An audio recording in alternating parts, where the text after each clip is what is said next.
অতীতে অনেক কিছু ঘটে নাই, ভবিষ্যতে ঘটবে না এই গ্যারান্টি আমি দিতে পারব না। কারণ হচ্ছে তারা রিভিউ করার রাইটস তাদের আছে। তো অলরেডি তো আপনার অ্যাসাইলাম ক্লেমটা গ্রান্ট হয়েছে। এটা কি আবার রিভিউ হবে কিনা? রিভিউ হয়ে কি কোনো প্রবলেম করবে কিনা? কোনো বিরাট কোনো অসুবিধা হবে কিনা আপনার সেটেলমেন্ট পেতে? আমাদের অতীতে আমি এরকম খুব একটা দেখি নাই। এই কোনো কারণে আগে যেই উনি অ্যাসাইলাম পেয়েছিলেন সেই দলীয় কারণ পলিটিক্যাল ওপিনিয়নের কারণে যদি হয়ে থাকে, তার দল যদি ক্ষমতায় এসেও যায়, পরবর্তীতে তার সেটেলমেন্ট পেতে আমি এখনো পর্যন্ত একটা সিঙ্গেল কেসও আসলে পাই নাই। কিন্তু অতীতে পাই নাই বলে যে ভবিষ্যতে পাবো না তা কিন্তু না। কারণ হচ্ছে হোম অফিস এখন আগের তুলনায় অনেক বেশি স্ট্রিক্ট এবং হচ্ছে সেটেলমেন্ট ব্যাপারে যে কত ধরনের ওরা কিভাবে মানুষকে সেটেলমেন্ট আটকানো যায় সেই ধান্দায় এখন আছে আমি যেটা বুঝি। নেক্সট কলে চলে যাই, কে আছেন এখন লাইনে? আপনার প্রশ্ন রিকমেন্ড প্লিজ। আসসালামু আলাইকুম সলিম ভাই, কথা শোনা যাচ্ছে আমার? ওয়ালাইকুম সালাম, জি শোনা যাচ্ছে ভাই।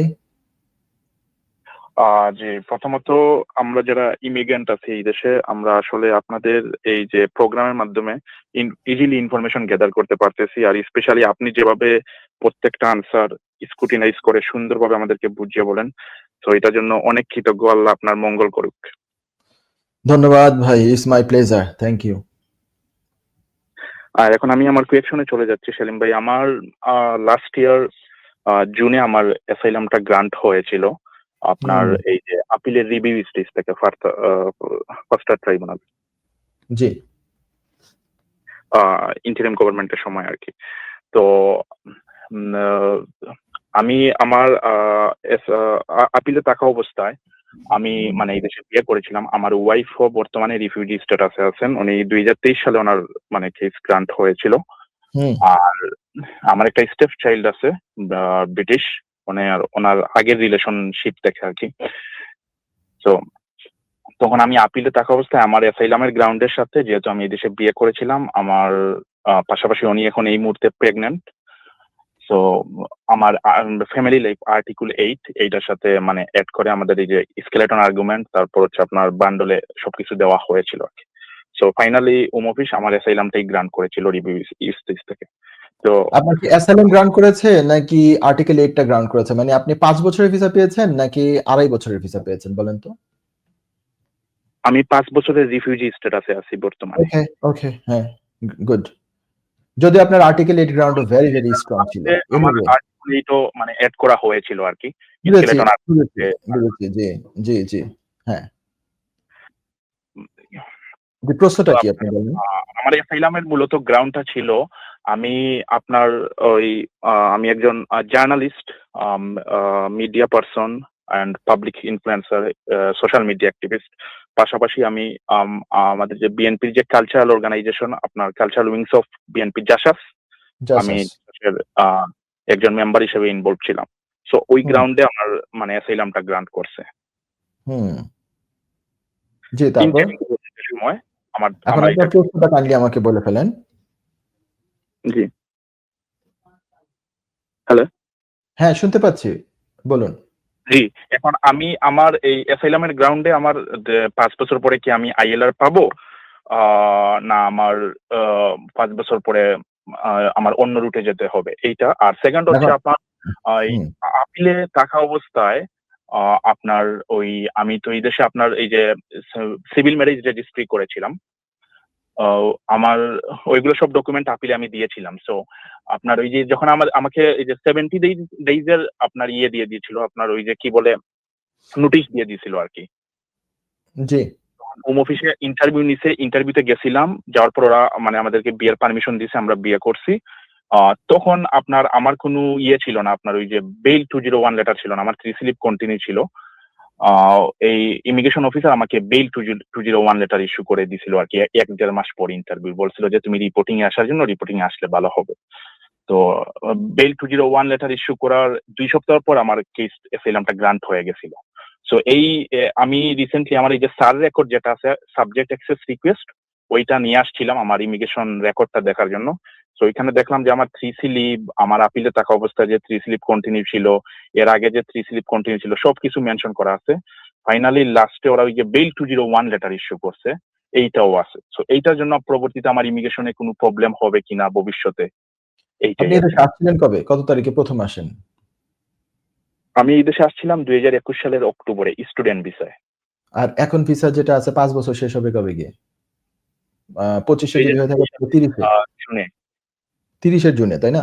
আচ্ছা আমি এখন আপনাকে আনসার দেই। আপনার ১ম ইয়ে হচ্ছে যে আমি পুরো প্রশ্নগুলো বুঝেছি। ১ নাম্বার হচ্ছে ১ম এ আপনার কনসার্ন হচ্ছে যে যেহেতু এখন বিএনপি ক্ষমতায় আছে এবং আপনার অ্যাসাইলাম ক্লেইম এর ভিতরে এটা ছিল যে আপনি বিএনপির একটা অঙ্গ সংগঠন জাসাস সেটার একজন অ্যাক্টিভিস্ট বা মেম্বার হোয়াটসএভার তবে পাশাপাশি আপনি হচ্ছেন অনলাইন অ্যাক্টিভিস্ট, ইনফ্লুয়েন্সার এবং ওইগুলা সবকিছু মিলিয়েই আরকি। তো অত ডিটেইল তো আমি এখনই পাই নাই। কিন্তু আপনি কি এটা মিন করছেন কিনা আমি বুঝতে পারছি যে বিএনপি যেহেতু এখন ক্ষমতায় আছে, বিএনপির অঙ্গ সংগঠন এনারা যারা আছেন আপনাদের আর বাংলাদেশে তেমন কোনো সমস্যা নাই। বাংলাদেশে ফিরে গেলে আপনাদের তেমন কোনো বড় কোনো প্রবলেম হবে না। কিন্তু অলরেডি তো আপনার অ্যাসাইলাম ক্লেইমটা গ্রান্ট হয়েছে। এটা কি আবার রিভিউ হবে কিনা? রিভিউ হয়ে কি কোনো প্রবলেম করবে কিনা? কোনো বিরাট কোনো অসুবিধা হবে কিনা আপনার সেটেলমেন্ট পেতে? বা এর মাঝামাঝি অল দ্যা ওয়ে মানে যেকোনো সময় প্রবলেম হতে পারে কিনা? আমাদের অতীতে আমি এরকম খুব একটা দেখি নাই। কিন্তু অতীতে দেখি নাই বিধায় যে ভবিষ্যতে দেখব না তা নয়। অতীতে আমরা এরকম দেখেছি আমার একেবারে এরশাদের আমল থেকে আমি বলতে পারব। এরশাদের আমি এখানে 1996 এ আসি। তারপরে কম বেশি লিগ্যাল কাজ কিছু করি পড়াশোনার পাশাপাশি। তারপরে আস্তে এক পর্যায়ে নিজেও কোয়ালিফাই করি। 2005 থেকে আমি উইথ লাইসেন্স আমি এইখানে প্র্যাকটিস করছি। আজকে এখন 2026, 21 ইয়ার্স হয়েছে। এরকম আমি একটা কেসও সহজে পাই নাই বাংলাদেশের। ২-১ টা অন্যান্য দেশের কিছু পেয়েছি যে এই কোনো কারণে আগে যেই উনি অ্যাসাইলাম পেয়েছিলেন সেই দলীয় কারণ পলিটিক্যাল ওপিনিয়ন এর কারণে যদি হয়ে থাকে তার দল যদি ক্ষমতায় এসেও যায় পরবর্তীতে তার সেটেলমেন্ট পেতে আমি এখনো পর্যন্ত একটা সিঙ্গেল কেসও আসলে পাই নাই। কিন্তু অতীতে পাই নাই বলে যে ভবিষ্যতে পাবো না তা কিন্তু না। অতীতে অনেক কিছু ঘটে নাই সেটা এখন ঘটতেছে। কারণ হচ্ছে হোম অফিস এখন আগের তুলনায় অনেক বেশি স্ট্রিক্ট এবং হচ্ছে সেটেলমেন্ট ব্যাপারে যে কত ধরনের ওরা কিভাবে মানুষকে সেটেলমেন্ট আটকানো যায় সেই ধান্দায় এখন আছে আমি যেটা বুঝি। যেখানে যে আর্নড সেটেলমেন্ট আসতেছে, তারপরে রুট গুলো অনেক ডিফিকাল্ট করে ফেলা হচ্ছে, রিকোয়ারমেন্টস অনেক হাই করে ফেলা হচ্ছে দিনে। তার মানে আপনি তো মাত্র গত বছর পেয়েছেন এবং আগামী আরো প্রায় ৪ বছরের বেশি সময় বাকি আছে সেটেলমেন্ট পাওয়ার। এর মধ্যে কিছু ঘটবে কিনা এই বিপুল সংখ্যক মানুষ যারা বিএনপির অ্যাসাইলাম ক্লেইম করে অ্যাসাইলাম পেয়েছিলেন, তাদের পরিণতি কি হবে একদম গ্যারান্টি দিয়ে এই মুহূর্তে বলতে পারছি না। কারণ অতীতে অনেক কিছু ঘটে নাই, ভবিষ্যতে ঘটবে না এই গ্যারান্টি আমি দিতে পারব না। কারণ হচ্ছে তারা রিভিউ করার রাইটস তাদের আছে। ঠিক আছে? এটা সাবজেক্ট টু রিভিউ কিন্তু। তবে আপনার বেটার থিং হচ্ছে যে আপনার কিন্তু আর্টিকেল 8 বা প্রাইভেট লাইফ এটা অনেক বেশি স্ট্রং। কি স্ট্রং? যে আপনার এমনিতে তো একটা স্টেপ চাইল্ড আছে যে হচ্ছে ব্রিটিশ সিটিজেন এবং সেই সাথে আপনার ওয়াইফ আবার এখন হচ্ছে প্রেগন্যান্ট আছে। তো প্রেগন্যান্ট আছে ইনশাআল্লাহ আপনাদের ঘরে বেবি আসবে ইনশাআল্লাহ। তো এই গ্রাউন্ডে এবং আপনার ওয়াইফ হয়তোবা জানি না কোন বেসিসে পেয়েছেন কোন আ এমন কোন বেসিস হয়তোবা আমার যেটা মনে হয় উনি হয়তো পলিটিক্যাল বেসিসে পান নাই। উনি ওই যে আগের হাসব্যান্ডের সাথে কোন একটা ঘটনা ঘটেছে এগুলা নিয়ে উনি হয়তোবা 2023 তে পেয়েছেন। 2028 এ কিন্তু ইনশাআল্লাহ উনি কোয়ালিফাই করবেন সেটেলমেন্টের জন্য। উনি সেটেলমেন্ট পেয়ে গেলে উনার যে এখন ঘরে যে বাচ্চাটা আপনাদের আসবে সেই বাচ্চাটা কিন্তু তখন ব্রিটিশ সিটিজেন আপনারা করে ফেলতে পারবেন ইনশাআল্লাহ। তো ব্রিটিশ কারণ হচ্ছে মা তো তখন সেটেল পারসন আর এই দেশে বর্ন হওয়া বাচ্চা তো ব্রিটিশ সিটিজেনশিপের জন্য রেজিস্ট্রেশন করা যাবে সেকশন 1 সাবসেকশন 3। তো এইভাবে করে দেখা যাবে যে আপনার ইনশাআল্লাহ একটা পর্যায়ে গিয়ে আর্টিকেল 8 সাইডটা আপনার অনেক বেশি স্ট্রং থাকবে। অথবা প্রাইভেট লাইফ সাইডটা অনেক স্ট্রং থাকবে। অ্যাপেন্ডিক্স এফএম এও আপনি কোয়ালিফাই হয়তো করতে পারেন যদি আপনি ইনকামের রিকোয়ারমেন্টস মিট করেন। এট দ্য এন্ড আমার মনে হয় যে আপনার বড় ধরনের সমস্যা হবে না। আপনি টিকে যাবেন ইনশাআল্লাহ। তবে 2030 পর্যন্ত একটু লম্বা সময় মাত্র 25 এ আপনি জুনে পেয়েছেন। আ আ রিভিউ হলে আপনার একার হবে না অনেকেরই হতে পারে। সো এটা আমরা তখন ফেস করব, তখন দেখব। এটা ছাড়া আমার আর বড় কিছু বলার নাই। আপনি যেভাবে আছেন এভাবে কন্টিনিউ করতে থাকেন। You don't have to do anything else. তো এভাবে করে এটাকে আপনি আ ইনশাআল্লাহ সেটেলমেন্ট পর্যন্ত আপনি যান ইনশাআল্লাহ। এছাড়া আমার আর বড় কোনো কিছু বলার নেই। আমি মনে করি যে আমি জানি না আপনার প্রশ্নের কোনো পার্ট আমি কি মিস করেছি কিনা। আ আমার মনে হচ্ছে আপনি একাধিক প্রশ্ন করেছেন। এটা তো একটা প্রশ্নের উত্তর দিলাম। আরেকটা কি এই মুহূর্তে আমি খেয়াল নাই। যদি চান আপনি পরবর্তীতে আবারও ফোন করেন। আমি যদি কোনো মিস করে থাকি I will try to answer that one ইনশাআল্লাহ।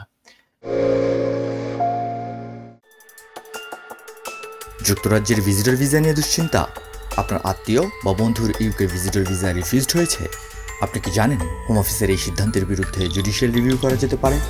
উইলডেন লিগ্যাল সলিসিটার্স নিয়ে এলো ইউকে ভিজিটর ভিসা রিফিউজালের বিরুদ্ধে নো উইন নো ফি বেসিসে জুডিশিয়াল রিভিউ করার ব্যবস্থা। জি, ঠিকই শুনেছেন, নো উইন নো ফি। তার মানে আপনি আমাদের ফি শুধুমাত্র তখনই পে করবেন যখন আমরা আপনার জুডিশিয়াল রিভিউতে সফলতা এনে দিতে পারবো। আমাদের রয়েছে দীর্ঘদিনের অভিজ্ঞতা সম্পন্ন দক্ষ ইমিগ্রেশন সলিসিটার্স যারা সর্বোচ্চ গুরুত্ব সহকারে আপনার জুডিশিয়াল রিভিউ পরিচালনা করবে। বিস্তারিত তথ্যের জন্য যোগাযোগ করুন 0207 423 9977. Wilden Legal Solicitors, your trusted law firm.